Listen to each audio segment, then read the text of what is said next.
Magnanakaw, walang hiya, hindi ka nahihiya sa mga anak mo, ha? Nako, para talagang binagsakan ng langit at lupa si Ari. Hindi pa niya nabitawan ang bayong ng kamatis at isda pero bigla nang umikot ang paningin niya. Ang puso niya, kaba ng kaba, parang tambol na gusto nang tumakas sa kanyang dibdib. Naramdaman niya ang init, ang ngit-ngit ng kanyang kapatid na si Celia.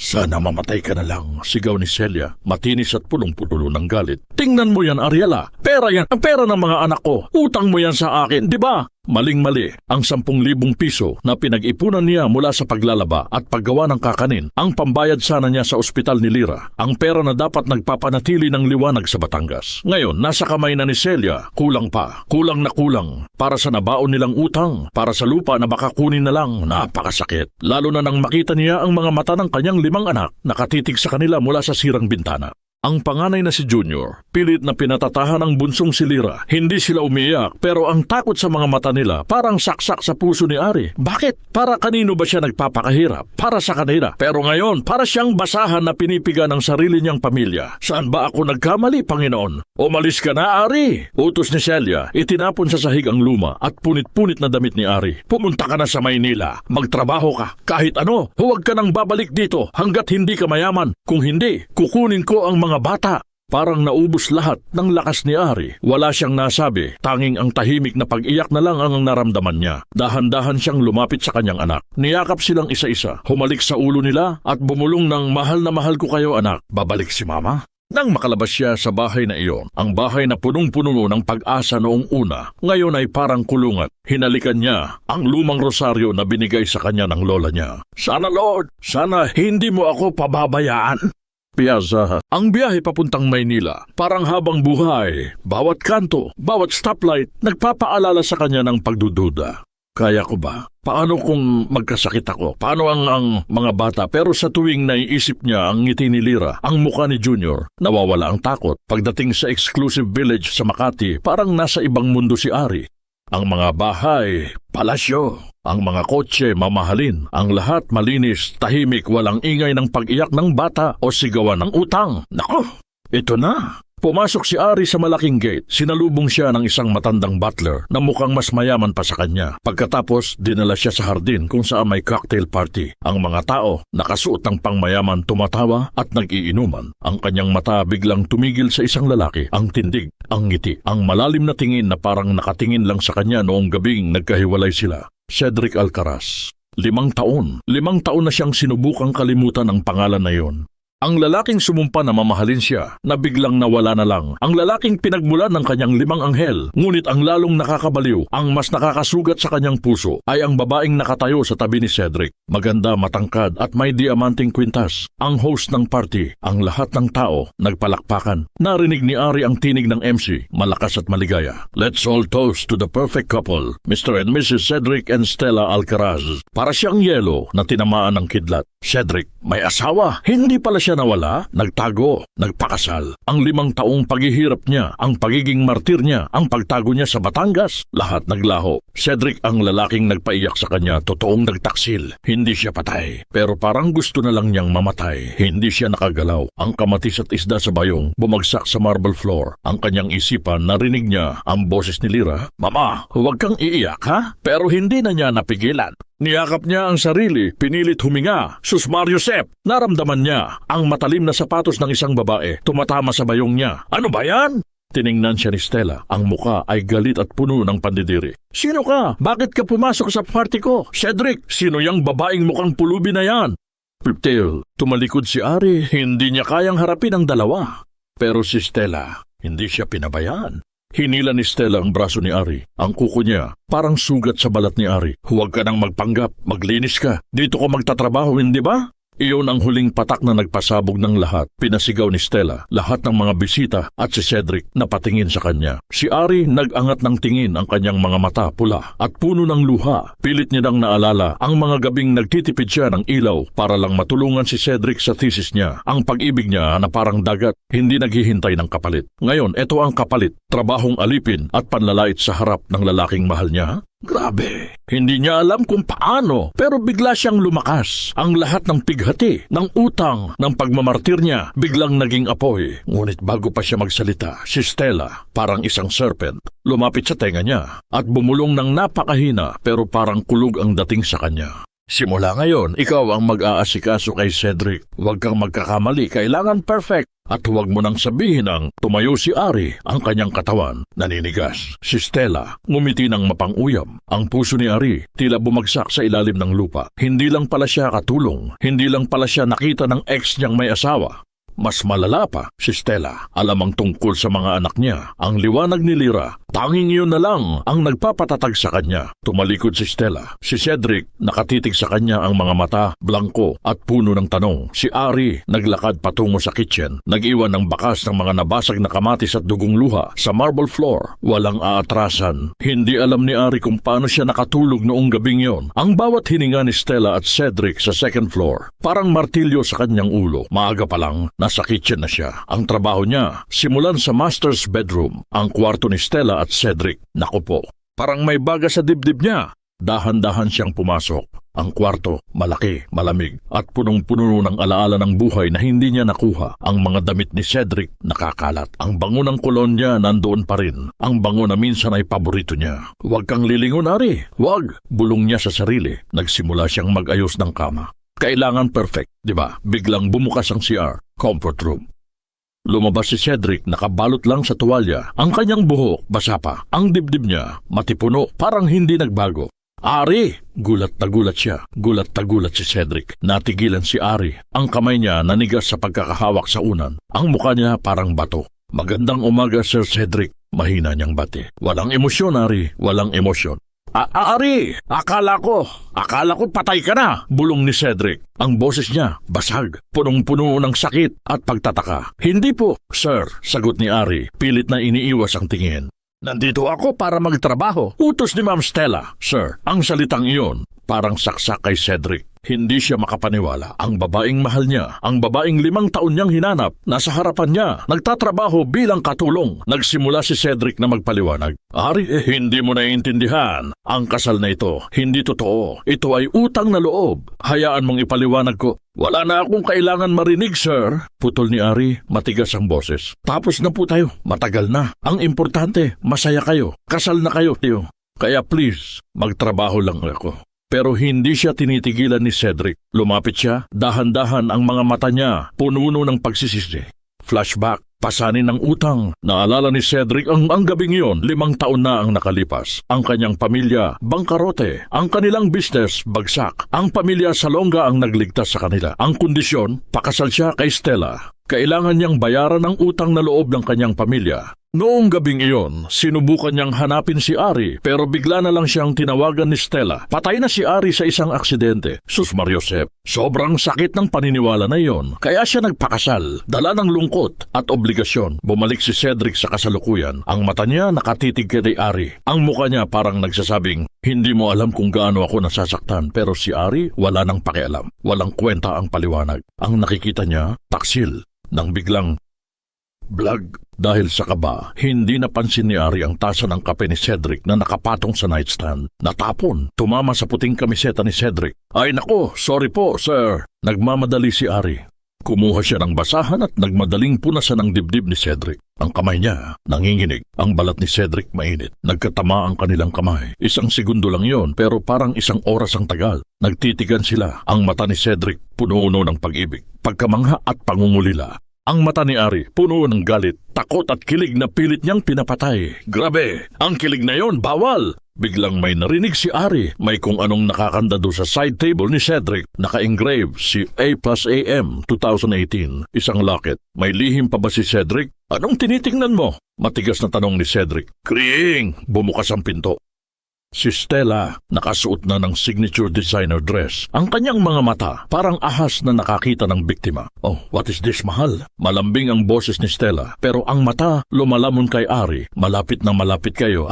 Pinupunasan mo ba siya, Ari? Ang bait mo naman. Nataranta si Ari. Kinuha niya ang bayong ng cleaning materials at nagmamadaling tumalikod. Ingat ka, Ari. Sa bahay na to, isang salita ko lang. Wala kang trabaho. Banta ni Stella. Lumapit at bumulong. Ang hininga niya, malamig. At baka pati ang pamilya mo sa Batangas makalimutan ang kinakain. Napahinto si Ari. Alam niya ang tungkol sa Batangas. Talagang alam niya. Hindi niya alam kung paano, pero naramdaman niya ang kamay ni Stella. Mabilis na humablot sa isang punit-punit na papel sa trash bin ni Cedric. Ang lihim na letra na nabanggit sa blueprint. Ano to, mahal? Tanong ni Stella, nakangiti. May binabasag na papel ka ba? Hindi umimik si Cedric. Alam niya, iyon ang mga draft letters na sinubukan niyang ipadala kay Ari noon. Sus Mariosep. Si Ari, tuluyan nang lumabas. Ang huling nakita niya, ang ngiti ni Stella. Kinabukasan, ang bawat araw sa bahay ng Salonga, parang impyerno kay Ari. Ang mga trabaho niya, lalong dumami. Dobling paglalaba, dobling paglilinis. Lahat may kasabay na titig at mapanuksong ngiti ni Stella. Parang alam ni Stella kung gaano niya kagusto umalis, kaya lalo siyang pinahihirapan. Habang naglilinis si Ari sa poolside, biglang nagring yung cellphone niya. Celia. Ariela, anong nangyayari sa Batangas? Ang tinig ni Celia, matinis at halos masira ang eardrums ni Ari. Si Lira, grabe, may lagnat na. Kailangan ng gamot, ng doktor. Wala akong pera. Nanlamig si Ari. Lira, ang kanyang bunso. Ang puso ng kanyang buhay.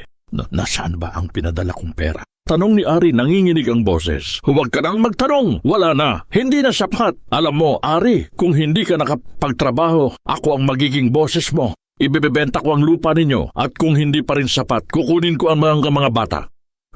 Hindi mo sila kayang buhayin. Napaiyak si Ari. Napakasakit. Hindi ka na kapatid, Celia. Demonyo ka na. Celia, sige, maghahanap ako. Hahanap ako. Pero huwag mo silang kukunin. Please. Deadline mo, bukas ng gabi. Kung wala, lagot ka. Bumagsak ang cellphone ni Ari. Ang luha niya, umaagos. Ang utang na loob at responsibilidad sa pamilya, parang kadena na nakatali sa kanyang leeg. Na-typer. Sa loob ng mansyon, naghahanap si Ari ng paraan. Sino ang hihingan ko ng tulong? Nakita niya si Stella, nakaupo sa sofa, nagbabasa ng fashion magazine at tumatawa ng malamig. Ma'am Stella, sabi ni Ari, lumapit ng dahan-dahan. Pwede po ba akong umalis ngayon? Kahit ngayong araw lang po.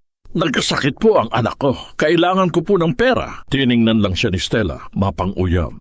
Anak mo? Ha? Puro anak ka, Ari. Hindi ka pa man nagsisimulang magtrabaho ng matino. May emergency ka na agad. Hindi ka pwedeng umalis. Pero ma'am, importante po, pilit ni Ari. Kung importante yan, sana inayos mo ang buhay mo bago ka pa nag-anak ng 5, sabi ni Stella. Heto ang listahan ng kailangan mong gawin. Huwag kang aalis dyan. Kung hindi, walang sweldo. Gets?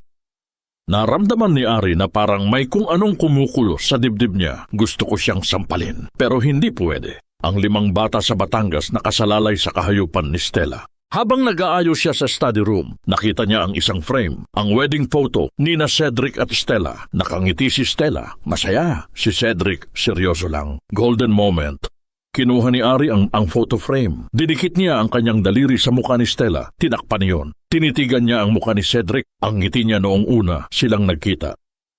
Ang mga pangako. Isang patak ng luha ang dumula sa frame. Hindi na niya binalik ang luha. Sana Cedric, naging masaya ka. Pipir. Habang abala si Ari, nakarinig siya ng boses. Si Cedric, kausap ang business partner niya sa telepono. Oo, kailangan natin ng pera. Malaking halaga. Ayokong maapektuhan ang foundation na para sa mga bata. Biglang napahinto si Ari. Bata? Para sa mga bata? May iba pa ba siyang anak? Hindi na niya narinig ang iba. Bago pa siya makalabas, narinig niya ang phone call ni Celia. Opo. Attorney, ang lupa po. Oo, Ariela Mabini ang may-ari. Paki-asikaso po. Kailangan ko ng advance. Nagtago si Ari sa likod ng shelf. Parang hinahabol siya ng multo. Ang lupa. Ibebenta na ni Celia. Tumalikod si Ari. Hindi niya nakaya. Kailangan niya ng pera. Ngayon na, sumugod si Ari pabalik kay Stella. Ma'am Stella, please, kailangan ko po ng advance. 10 lang po, 10,000. Ngumiti si Stella. Ang ngiting yon, parang lason. Cliffhanger. Naglakad si Stella patungo sa drawer niya. Kinuha niya ang wallet niya. Hindi 10, 20,000 ang kinuha niya. Nilagay niya ang pera sa sahig ng kitchen bago ang paanan ni Ari. Kunin mo yan para sa bata mo, sabi ni Stella. Ang boses, matamis pero nakakakilabot. Pero tandaan mo, Ari, mas mababa ka pa sa basahan ko dito. Ang pera ko lang ang kailangan mo. Wala kang angas eh. Wala kang halaga. Basura. Si Ari nakatitig sa pera. Ang kanyang mga luha, hindi na lang luha, dugo na sa likod niya. Si Cedric kakapasok lang sa kitchen. Nakita niya ang lahat. Ang pera sa sahig, ang luha ni Ari, ang ngiti ni Stella. Nanlamig si Cedric. Ang tingin niya mabilis na lumipat mula sa pera sa sahig patungo sa luha ni Ari at pabalik sa ngiti ni Stella. Stella, anong ginagawa mo? Galit na tanong ni Cedric. Ang tinig niya, malalim at nanginginig. Mahal, wala. Binibigyan ko lang siya ng bonus. Sagot ni Stella, inosenteng ininom ang kape. Kawawa naman, nagkasakit daw. Ang isa sa mga pamangkin niya, hindi sumagot si Cedric. Ang galit sa dibdib niya, nag-aalab. Tiningnan niya si Ari na dahan-dahang yumuko para kunin ang 20,000. Ari, huwag mo yang kukunin. Mahinang sabi ni Cedric. Huwag. Pero huli na. Kinuha na ni Ari ang pera. Parang dinurog ang puso ni Cedric. Ang babaeng mahal niya handang yumuko para lang sa pera. Salamat po, Ma'am Stella, sabi ni Ari. Hindi tumitingin kay Cedric. Umalis si Ari. Ang paglalakad niya mabigat, paglalakbay ng damdamin. Si Cedric naguluhan at nasaktan. Bakit kailangan niyang gawin yon? Para lang sa pamangkin?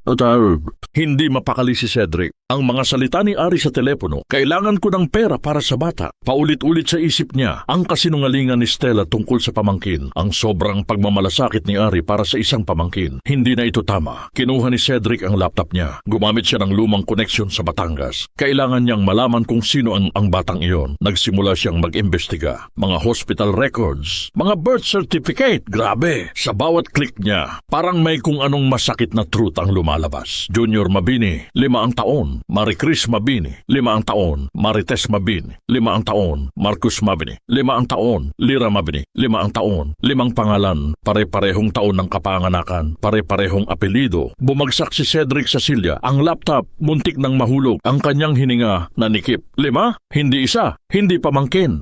Pimba ang hell. Ang alaala ng gabing yon, 5 taon na ang nakalilipas, bumalik. Ang gabing nagpaalam si Ari. Ang gabing nagsama sila sa huling pagkakataon. Sino ang ama? Tiningnan niya ang mga birth certificate, ang birth date tugma sa pagkawala ni Ari. Tiningnan niya ang picture ni Junior at Marcus. Ang mata, ang ilong, parang salamin ng kanyang sarili noong bata pa siya. Napakasakit. Nag-iisa siyang umiyak. 5 taon siyang pinaniwala ni Stella na patay si Ari. 5 taon siyang nagdadalamhati. 5 taon siyang walang alam na may 5 bata siyang anak. Kinuha ni Cedric ang photo frame sa side table. Isang lumang picture nila ni Ari. Golden moment. Niyakap niya ang frame, ang luha na niya, bumasa sa salamin. Hindi siya nagtaksil, pero naging ama siya na hindi alam ang tungkol sa kanyang pamilya. Samantala, Doña Felicidad Salonga, ang lola ni Stella, tinawag si Ari sa music room. Isang matandang babae na mukhang mabait pero may malalim na tingin. Ariela, mahina niyang bati. Saan ka ba galing, sa Batangas? Po, sa San Luis po, ma'am, sagot ni Ari. Ang ganda doon. Kwentuhan ho ako. Dangling mystery. Nagsalita si Ari, maingat, tungkol sa dagat, tungkol sa mga bata. Pero ang tingin ni Doña Felicidad, parang alam ang lahat ng lihim niya. May mga bata ba sa bahay mo? Mga bata na napakasaya. Bago pa sumagot si Ari, biglang dumating si Cedric. Ang kanyang muka, pula sa galit at sakit. Lola, pwede ba tayong mag-usap ni Ari? Ngayon na. Hindi na naghintay si Cedric. Hinila niya si Ari, ang kamay niya, nanginginig. Cliffhanger. Dinala niya si Ari sa den. Hindi siya sumigaw. Ang boses niya, basag at puno ng desperasyon. Bakit mo tinago? Tanong ni Cedric. Ang mata niya pumapatay. Hindi lang isa, 5 bata. Ari, bakit? Anak ko ba sila? Nayak si Ari. Wala na siyang pwedeng itago. Oo, Cedric, oo. Biglang nagkaroon ng palakpakan sa pinto. Si Stella, nakangisi, tuwang-tuwa. Naku, ang ganda ng eksena. High drama. Ano yan? Family reunion? Tawa ni Stella. Ang tawa ni Stella, matinis, parang baso na nabasag sa sahig. Ganda ng eksena. Sino ang leading lady? Ang katulong. Si Cedric, hindi niya napinansin si Stella. Ang mata niya, nakatitig lang kay Ari. Ang mga salita ni Ari, "Oh, Cedric, oo," parang sunog sa kanyang pandinig. 5 kids, 5, bulong ni Cedric. Hinawakan niya ang ulo niya. Sa 5 taon na akala ko patay ka, 5 buhay ang dinadala mo. Bakit hindi mo sinabi? Paano ko sasabihin, Cedric? Sumabog na si Ari. Ang mga luha niya, hindi na lang sakit, galit na. Paano ako magsasabi sa isang lalaking pinanood ko sa TV? Masayang masaya kasama ang asawa niya sa isang lalaking nagtaksil sa akin. Hindi ako nagtaksil, sigaw ni Cedric. Pinaniwala ako ni Stella na, nako, ang drama! Putol ni Stella, lumapit sa gitna nila, parang ahas na nagpapanggap na anghel. Wala kang kasalanan, mahal, hindi ka nagtaksil. Alam ni Ariela ang lahat. Parehong nagulat sina Ari at Cedric. Anong sinasabi mo? Tanong ni Ari, galit na galit. Truth hurts, Ari. Ngumiti si Stella, malademonyo. Sinabi ko na kay Ariela noong una pa lang, utang na loob ang kasal na ito. Pumayag siyang umalis. Sabi niya ayaw niya nang maging hadlang sa future mo. Sabi niya mas gusto niyang maging martir sa Batangas. Siya ang pumili ng kasalanan mo, Cedric. Paglalakbay ng damdaman na si Ari, shocked at nabitray sa kasinungalingan. Si Cedric confused. Ang kanyang utang na loob ginamit ni Stella para manipulahin ang sitwasyon. Hindi totoo yan, sumigaw si Ari. Talaga, tumawa si Stella. Bakit ka umalis sa Maynila, Ari? Bakit ka nagtago sa Batangas? Dahil sa takot, di ba? Takot na humarap sa katotohanan na hindi mo kayang panindigan si Cedric. Mas madali ang maging martir kaysa lumaban. Nanginginig si Ari. Sobrang sakit ng mga salita ni Stella dahil bahagya itong totoo. Umalis siya dahil sa takot at pagtatataka sa pananaw. Hindi ko kailangan ng paliwanag mo, Stella. Ayoko na. Tapos na tayo, sabi ni Cedric. Malamig ang tinig. Huwag mo na kaming gambalain. Maghihiwalay tayo. Tumawa ulit si Stella pero ang mata niya may takot.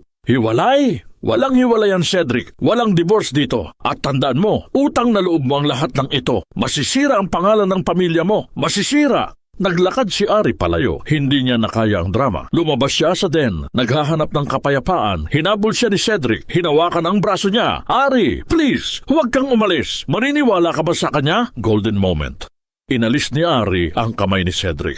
Kinuha niya ang singsing na bigay ni Cedric noong nag-propose siya sa kanila 5 taon na ang nakalipas. Itinapon niya ito sa sahig sa pagitan nila. Hindi ikaw ang pinaglaban ko. Cedric! Ang boses ni Ari punong-puno ng sakit. Ang mga anak ko. Kung ikaw matagal na kitang kinalimutan, tingnan mo. Sa tingin mo, masaya ako sa sitwasyon ko. Hindi, pero mas masaya ako nang wala ka. Umalis si Ari. Tuluyan siyang umalis. Si Cedric, naiwan, luhaan, ang siksing, nakakalat sa sahig. Ang kasinungalingan ni Stella, nakabaon sa isip niya. Si Ari ba talaga ang umayaw? Kinuha ni Cedric ang singsing. Isinuot niya ito sa kanyang pinky finger. Tanga ako, Ari! Tanga ako! Bulong niya. Umalis si Cedric. Pumunta siya sa bar. Nag-inom ng nag-inom. Dangling mystery. Si Stella?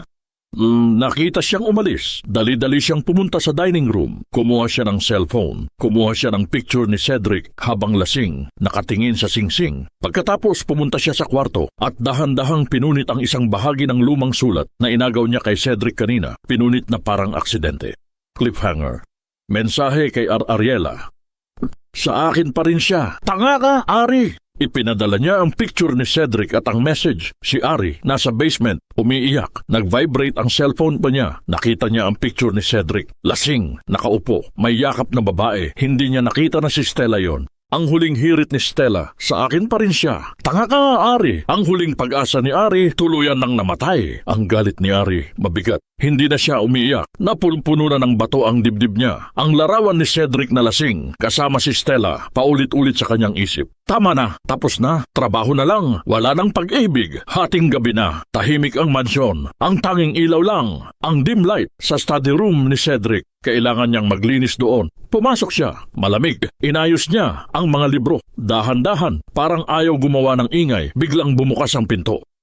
Si Cedric, lasing pa rin ang kanyang amoy. Amoy alak at sakit. Ari, bulong ni Cedric. Ang mata niya lusaw sa pagod at alak. Hindi niya alam kung alam ba niya kung sino si Ari. Sir Cedric, maglinis lang po ako, sagot ni Ari, hindi tumitingin. Naglakad si Cedric, wobbling, papunta sa desk niya. Hindi siya umupo, tumingin lang siya kay Ari.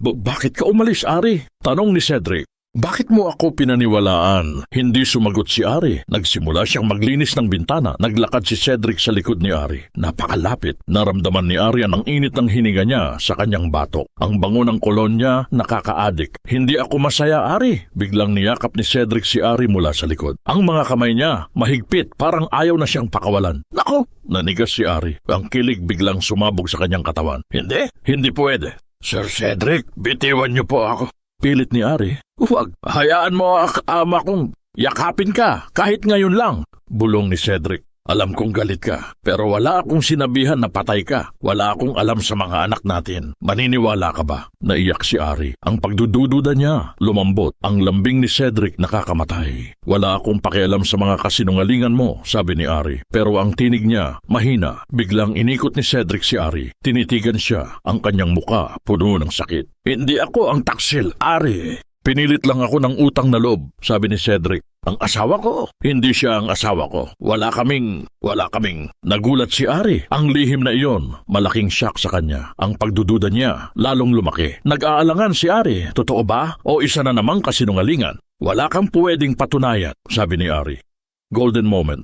Tiningnan ni Cedric ang sirang hair tie ni Ari. Ang buhok niya nakakalat. Hinawakan niya ang buhok ni Ari. Kinuha niya ang ribbon mula sa kanyang bulsa at dahan-dahang tinali ang buhok ni Ari. Simple lang, pero ang pag-aalaga sobrang lalim. Kahit kailan hindi ko hahayaang masira ka, Ari, sabi ni Cedric. Ang pag-aalaga na iyon nakakapawi ng sakit.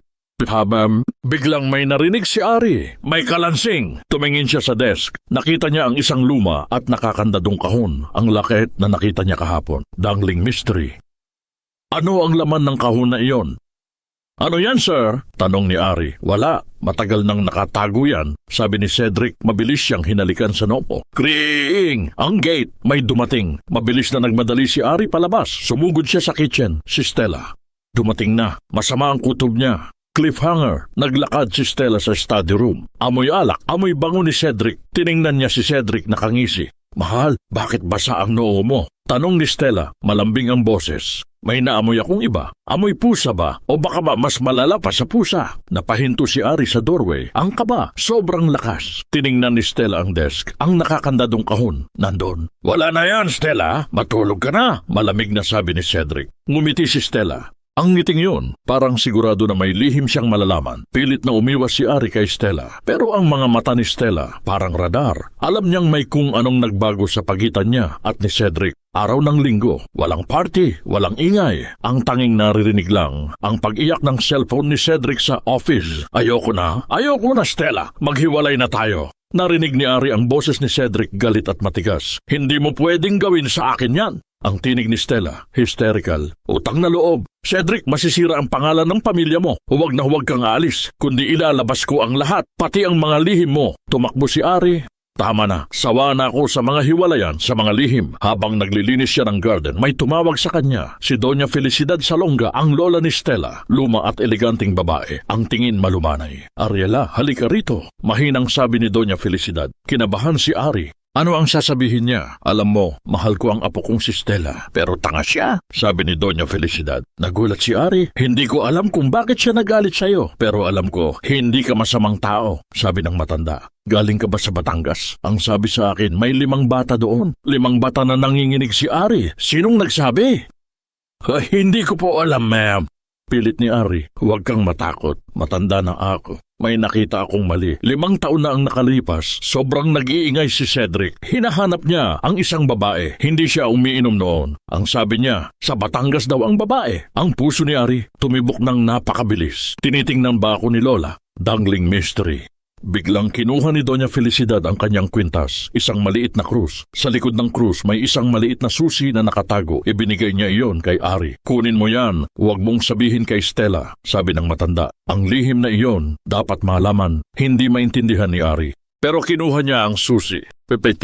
Sa gabi, naghanda si Stella ng isang biglaang party. Imbitado ang lahat. Ang study room ni Cedric naging dance floor. Ang ingay, ang daming tao. Si Stella, nakangisi. Nandoon siya para i-display si Cedric, para ipakita kay Ari. Akin siya. Cliffhanger. Naglilinis si Ari ng mga baso. Si Cedric nakatayo, malungkot. Nagkatinginan sila. Nag-aalangan si Ari na lumapit. Biglang lumapit si Stella kay Ari. Kumuha siya ng isang boteng red wine na sobrang mahal. Sinadya ni Stella. Ibinuhos niya ang wine sa sarili niyang puting damit. Wah, Ariela! Sigaw ni Stella, nagdrama. Tingnan mo ang ginawa mo. Sinadya mo. Hayop ka. Ang damit ko. Alam mo bang magkano ito? Ang lahat napatingin. Si Cedric nagulat. Hindi na umiyak si Ari. Ngayon, ang mata niya, apoy. Hindi na ako matatakot. Golden moment.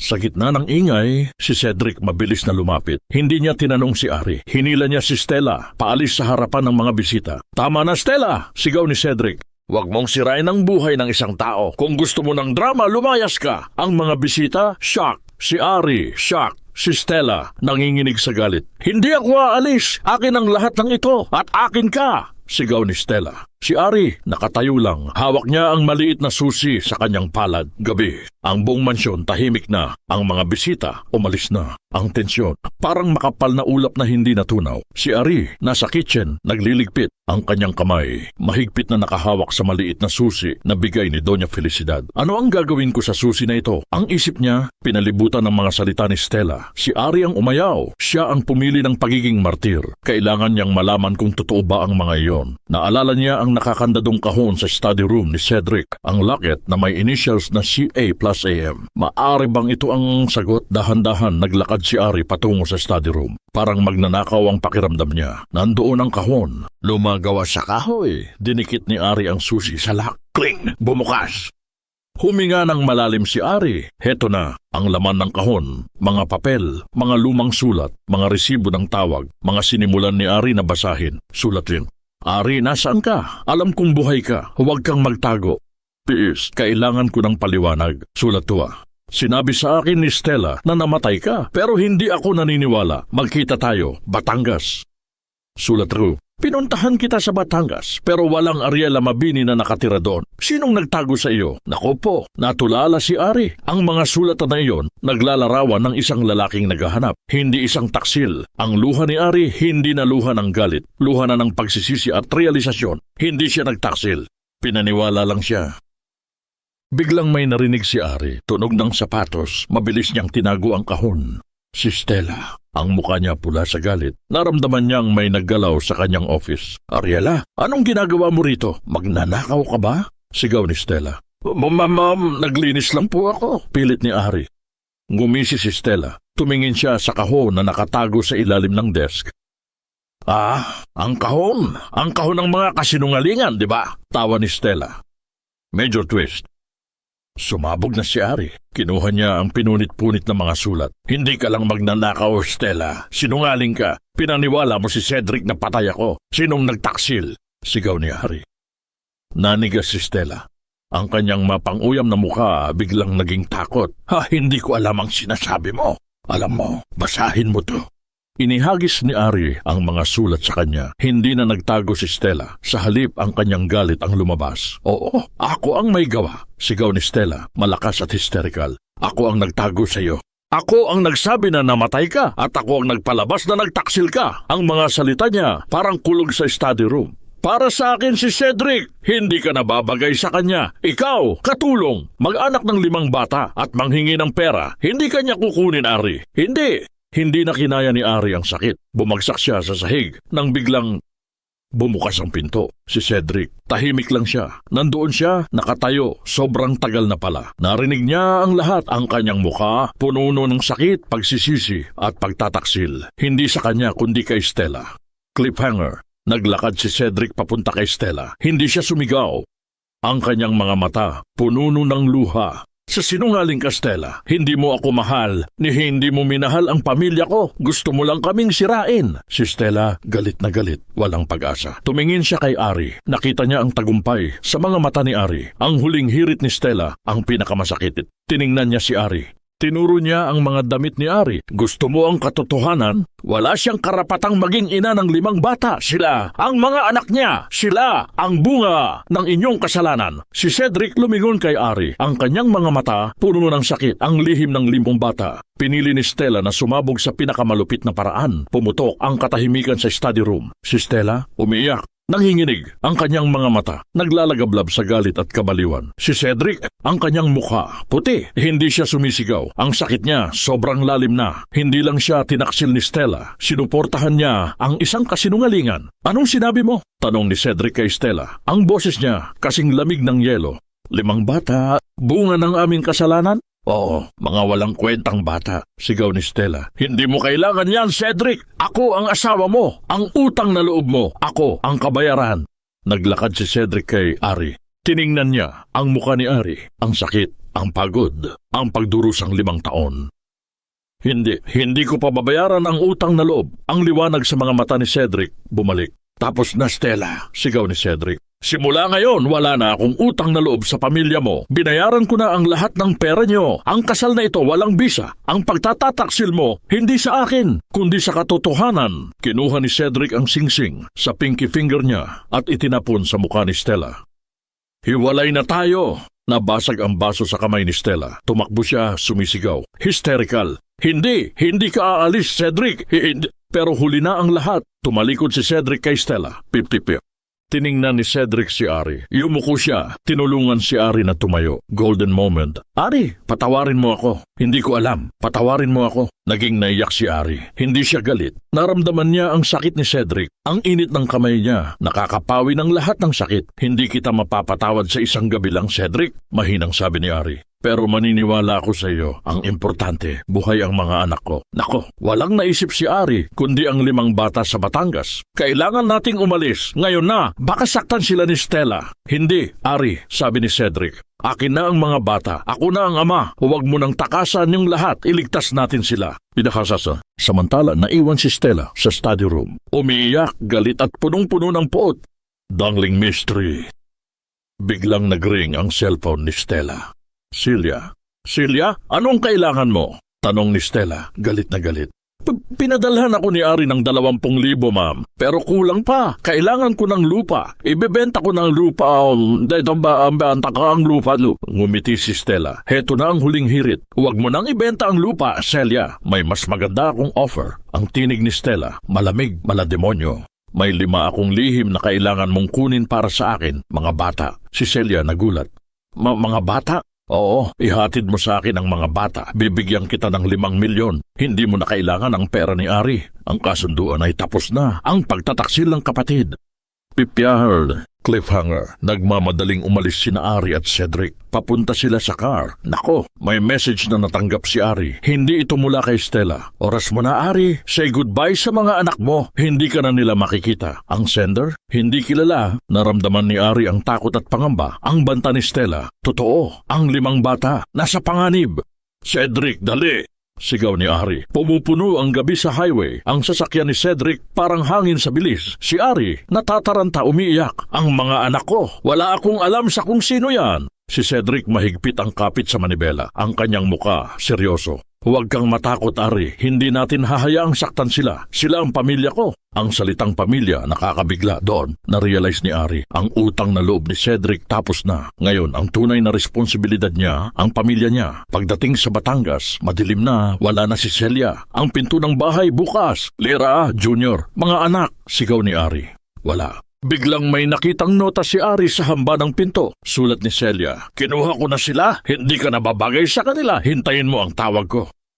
Sumigaw si Ari. Bumagsak siya. Hindi pwede. Hinila ni Cedric si Ari. Niyakap niya. Hindi tayo magpapaniwala, Ari. Hindi tayo susuko. May nakita akong address ng isang matandang kaibigan ni Celia. Doon tayo pupunta. Idiabiwi. Ang lugar, isang lumang warehouse sa tabi ng dagat. Dahan-dahang pumasok sina Ari at Cedric. Ang dilim parang lihim. Sa loob, nandoon si Celia at ang 5 bata. Natutulog. Celia! Galit na sigaw ni Ari. Nagulat si Celia. Ariela, bakit nandito ka? Wala ka ng karapatan. Ako na ang tita nila. May 5 milyon ako. Pera? Sumigaw si Ari. Dahil sa 5 milyon, ibinenta mo ang mga pamangkin mo. Wala kang puso. Wala ka ring puso. Ari, iniwan mo kami sa kahirapan. Dapat hindi ka na lang bumalik. Biglang lumapit si Cedric kay Celia. Malamig ang tingin niya. Umalis ka, Celia. Hindi mo sila anak. Kung hindi ka alis, ipapakulong kita. Natakot si Celia. Ang 5 milyon, hindi na importante. Ang takot sa preso, mas malaki. Tumakbo siya. Si Ari, sumugod sa mga anak niya. Niyakap niya silang lahat. Ang pag-ibig walang hanggan. Mama. Ang pinaka-emosyonal na sandali, si Cedric nakatayo lang, umiyak. Hindi siya makagalaw. 5 bata, 5 buhay, sila ang kanyang dugo. Dahan-dahang lumapit si Cedric. Golden moment. Ang bunso, si Lira, ang palaging nagtatanggol kay Ari. Nagising siya. Tiningnan niya si Cedric. Hindi siya umiyak. Tiningnan ni Lira ang mukha ni Cedric, ang mata, ang ilong, ang bibig. Parang mirror image ng sarili niya. Hinawakan ni Lira ang pisngi ni Cedric. Papa? Tanong ni Lira. Matamis ang boses. Huwag mo nang paiiyakin si Mama, ha? Bumagsak si Cedric sa tuhod niya. Hindi na siya matigas. Luhang-luha. Hindi, anak. Hinding-hindi na. Niyakap niya si Lyra, niyakap niya silang 5, ang kanyang pamilya, ang utang na loob niya, nabayaran na, ang pagsisisi niya nagsisimula na. Humarap si Cedric kay Ari, ang kanyang muka, puno ng pag-asa at pagmamahal. Ariela Mabini, sabi ni Cedric, hayaan mong patunayan ko sa iyo na karapat-dapat ako sa inyo. Patawarin mo ako, magsimula tayo. Tumango si Ari, hindi pa niya alam kung paano, pero kasama niya si Cedric. Cliffhanger, naglakad sila palabas. Ang liwanag ng buwan, malinaw. Pero isang anino ang gumalaw sa labas ng warehouse.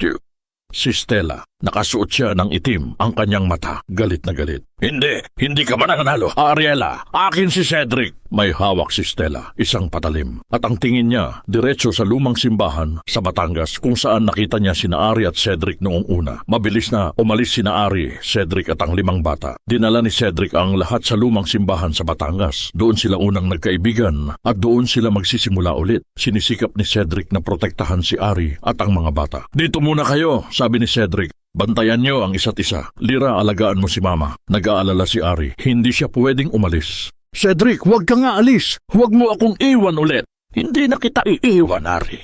Pangako, haharapin ko na ang lahat, sabi ni Cedric. Latamber, sa labas ng simbahan, naghihintay si Cedric. Naglakad siya. Alam niyang darating si Stella. Stella, lumabas ka na. Tapos na ang laro. Sigaw ni Cedric. Ang katahimikan ay nakakatakot. Biglang lumabas si Stella, galit na galit. Ang kanyang mata, baliw na. Hawak niya ang patalim. Hindi ako matatalo. Akin kay Cedric, akin ka. Hindi mo ako pag-aari, Stella. Malamig na sabi ni Cedric. Pag-aari lang ako ng pamilya ko. Sumugod si Stella. Si Cedric, iniwasan siya. Wala siyang karapatan sa iyo. Siya lang ang katulong. Hindi siya nababagay sa iyo. Sigaw ni Stella. Narinig ni Ari ang sigawan. Hindi na siya nagdalawang isip. Lumabas siya sa simbahan. Hindi na siya ang martir. Tama na, Stella! Sigaw ni Ari. Lumapit siya kay Cedric. Hinawakan niya ang kamay ni Cedric. Hindi na ako katulong. Asawa ako ni Cedric at ina ako ng mga anak niya. Umalis ka na! Paglalakbay ng damdamin. Ang apoy ng pagtatanggol sa pamilya ni Ari. Ang pag-ibig ni Cedric na lumalaban para sa kanya. Ang desperasyon ni Stella. Golden moment. Hindi ko kailangan ng pera mo, Stella, sabi ni Ari. Matatag ang boses. Ang kailangan ko, ang tunay na pagmamahal. Wala yan sa iyo, Stella. Biglang nag-iba ang tingin ni Stella. Ang pagkabaliw, naging takot. Nakita niya ang 5 bata sa likod ni Ari. Ang pamilya na hindi niya kailanman nakuha. Hindi! Bumagsak si Stella. Umiyak. Ang kanyang galit nag-iisa na lang. Kring! Biglang dumating ang pulis. May nag-report, si Doña Felicidad. Kinuha ng pulis si Stella. Wala na siyang nagawa. Ang kanyang huling hirit natapos na. Isang taon ang lumipas. Si Ari at Cedric magkasama na. Ang 5 bata, masaya. Si Lyra, malakas na. Cliffhanger, naglakad sina Ari at Cedric sa labas ng simbahan. Ang sunset sa Batangas, sobrang ganda. Kumuha si Cedric ng isang maliit na kahon mula sa kanyang bulsa. Isang bagong singsing. Hindi na singsing ng utang na loob. Ari, ngayon, sasabi ni Cedric, lumuhod siya. Wala nang utang na loob, wala nang pera. Ikaw lang at ako, at ang 5 anghel natin. Pakakasalan mo ba ako, naiyak si Ari? Oo, mahal. Oo. Niyakap niya si Cedric. Ang pag-ibig na nalo na. Ang liwanag ng araw, maliwanag sa loob ng lumang simbahan sa Batangas. Hindi ito ang malaking kasal na inaasahan ng lahat, pero masaya at puno ng pag-ibig. Ang puting damit ni Ari, simple lang, pero ang ngiti niya mas maliwanag pa sa diamante. Sa tabi niya, si Cedric, nakangiti, sobrang saya. Ang 5 bata, ang flower girls at ring bearer. Si Lyra ang pinakamasaya, walang-wala ng sakit. Ang kanilang tawa at sigawan, musika sa loob ng simbahan. Ang pari nagsalita. Cedric Alcaraz, tinatanggap mo ba si Ariela Mabini bilang iyong asawa? Opo, Father, walang-wala ng pagdududa. Ang pagsigaw ni Cedric na puno ng lahat ng sakit at pagsisisi niya. Ito na ang pagbabayad. Ariela Mabini, tinatanggap mo ba si Cedric Alcaraz bilang iyong asawa? Tumingin si Ari kay Cedric. 5 taon na pagdududa, 5 taon na paghihirap. Ngayon, wala na? Opo, Father, mahal na mahal ko siya. Nagpalakpakan ang lahat. Hinalikan ni Cedric si Ari. Ang halik na yon, puno ng pangako. Adios. Mandate ng intimacy ang kilig gabi. Ang bahay nila simple lang. Hindi na ang palasyo ni Stella. Pero puno ng pag-ibig ang hangin mula sa dagat. Malambing. Si Ari at Cedric magkatabi sa kama. Tahimik lang, walang salita. Hinawakan ni Cedric ang kamay ni Ari. Ang singsing, nagniningning. Salamat mahal, bulong ni Cedric. Salamat sa pagtitiwala ulit. Hindi umimik si Ari. Tiningnan niya lang si Cedric. Ang takot nawala, ang pag-aalala natunaw, ang pag-ibig lumabas. Hinawakan ni Ari ang mukha ni Cedric, ang kanyang ama, ang kanyang pag-asa. Ang halik nila dahan-dahan lang, parang alon ng dagat na dahan-dahang umaatras at dahan-dahang bumabalik. Ang buwan, naramdaman ni Ari ang init ni Cedric. Ang pag-aalaga, hindi na siya nag-iisa. Ang kanyang pagod, ginagamot ni Cedric. Ang pag-ibig na iyon, hindi lang pisikal. Ito ang pag-ibig na nagpapagaling ng lahat ng sugat niya. Ang pag-ibig na nagpapatunay na karapat-dapat siya. Niyakap ni Ari si Cedric ng mahigpit. Wala na siyang kailangan, si Cedric lang at ang kanilang 5 anak. Pipi. Kinabukasan, maliwanag, ang mga bata nagmamadali, breakfast, masaya. Mama, Papa, laro tayo. Tiningnan ni Ari si Cedric. Nakangiti sila. Ang bahay, magulo. Ang mesa, pununo ng kalat. Pero ang puso ni Ari, malinis at pununo ng kapayapaan. Cliffhanger. Tumayo si Cedric. Niyakap niya si Ari. Hindi pa tapos ang storya natin, mahal. Magsisimula pa lang. Ang tawa ng mga bata pumuno sa bahay. Ang pangalawang simula. 1 taon pa, 2 taon, si Ariela Mabini o Mrs. Ailus Ariela Alcaraz na ngayon nakaupo sa patio ng kanilang simpleng bahay sa Batangas. Ang bahay malinis at puno ng liwanag, ang dagat malapit lang. Sa hardin naglalaro si Cedric kasama ang 5 bata. Ang tawa ni Junior malakas. Ang pag-aalaga ni Cedric walang-wala ng utang na loob. Pununo ng totoong pag-ibig. Si Ari nakangiti. Naalala niya ang sakit noong una. Ang takot, ang pagod. Ang mga tanong ng epiloge, sasagutin na. May tumawag sa cellphone ni Ari. Si Celia. Nakalabas na sa kulungan si Stella. Pero si Celia, hindi na niya binalikan si Ari. Humingi lang siya ng tawad. Patawad, Ari. Hindi ako naging mabuting kapatid. Nakinig si Ari. Hindi siya nagalit. Napatawad niya si Celia. Ang utang na loob ni Ari natapos na. Hindi na siya martir. Napatawad niya ang kahapon. Ang tahimik na buhay sa Batangas, iyon ang kapayapaan ni Ari. Si Cedric, sinunog na ang lahat ng kanyang lumang records sa business. Sinimulan nila ang isang foundation para sa mga single mothers at bata sa Batangas. Hindi na ako magpapabaya, sabi ni Cedric kay Ari. Hindi na ako tatali sa utang na loob. Ang kapayapaan ni Ari hindi sa kayamanan, kundi sa kasiguraduhan na ang 5 bata may tatay na at may forever na ina. Lumapit si Cedric kay Ari. Niyakap siya. Anong iniisip mo, mahal? Tanong ni Cedric. Tiningnan ni Ari ang mukha ni Cedric. Ang kanyang ama, ang kanyang kaligtasan. Ang huling salita ni Ari para sa ating mga kumare. Ang buhay natin, mga kumare, hindi natatapos sa hindi natin kailangan maging martir para lang mahalin tayo. Kahit gaano pa kasakit ang kasinungalingan at pagtataksil ng iba, sa huli, ang totoong pag-ibig ay magbabayad ng lahat ng utang na loob. Huwag tayong matakot magpatawad, pero huwag din nating kalimutan ipaglaban ang ating sariling kaligayahan. Ang pag-ibig ni Cedric hindi sa pera o katanyagan, kundi sa pagbabalik niya, sa pagsisisi niya at sa pagmamahal niya sa akin at sa 5 anak namin. Kaya mga kumare, huwag kayong susuko. May pangalawang simula. Maghintay lang kayo at lumaban kayo. Hinalikan ni Cedric si Ari. Ang tatawa ng mga bata umalingaw-ngaw. Ang pamilya Alcaraz, Ariela, Cedric Jr., Maricris, Marites, Marcus at Lira, masaya. At dito nagtatapos ang kwento ni na Ariela at Cedric at ng kanilang pamilya. Mga mahal naming nakinig, sa inyo pong lahat na nagtiyaga at nakiiyak sa amin hanggang sa dulo, taos-puso po kaming nagpapasalamat.